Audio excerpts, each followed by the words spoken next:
Madam President, I'm going to talk today about Footsul. F-U-T-S-A-L. Footsul is... no, not footsore as well, yeah.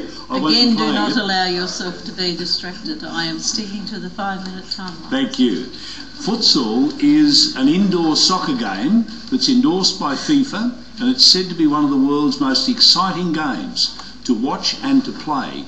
The name comes from, and it's interesting, when I was looking for the pronunciation and the origin of the name, I got information from both Portugal and Spain, who played off today to go into the final of the World Soccer Cup or the European Soccer Championship.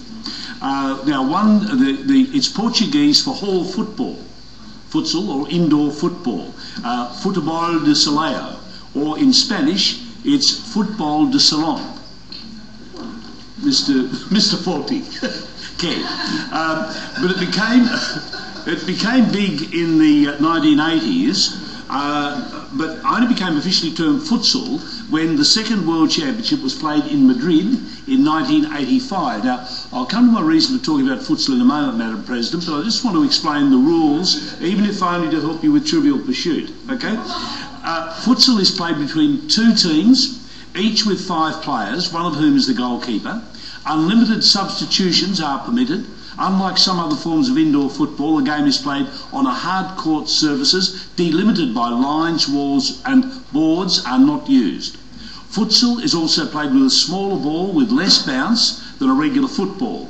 The surface, ball and rules create an emphasis on improvisation, creativity and technique, as well as ball control and passing in small spaces. So I'm grateful to Wikipedia for that definition. Now, I reckon so.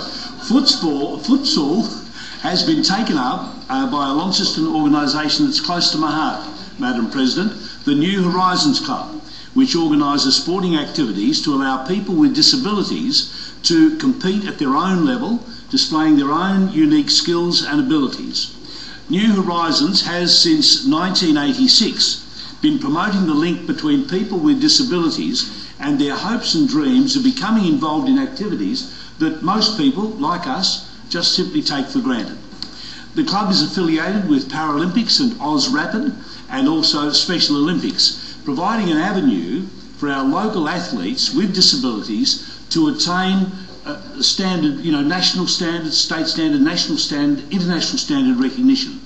And as its manager, Belinda Kitto, says, sport and recreation activities are ideal ways of encouraging community inclusion, of enhancing friendships and staying healthy, and of helping people of all ages and abilities to strive for and reach their goals. The sporting activities for New Horizons include athletics, softball, netball, swimming, tennis, cricket, basketball, and now futsal. Membership is open to anyone over 14 years of age and to families, including children from age 5. And futsal is actually a replacement for soccer. The interest in that was dwindling. And that decision to take sport indoors and involve some young soccer coaches was immediately successful. And futsal now is one of the club's most popular activities. About 20 members train once a week. This weekend, just gone, Belinda invited Victoria and New South Wales to send teams, which they did, and under the patronage of the Lord's Taverners and Paul Sheehan, who sponsored the event, it was a huge success. They had great fun, came to town over the weekend, brought I think 3 teams from Victoria, 3 from New South Wales. We had 3 teams competing, it was fantastic.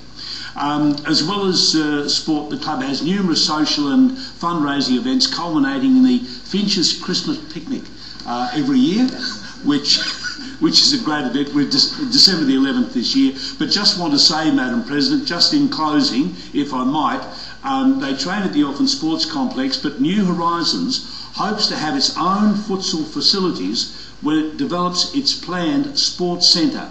But more about that later. Watch this space. Thank you.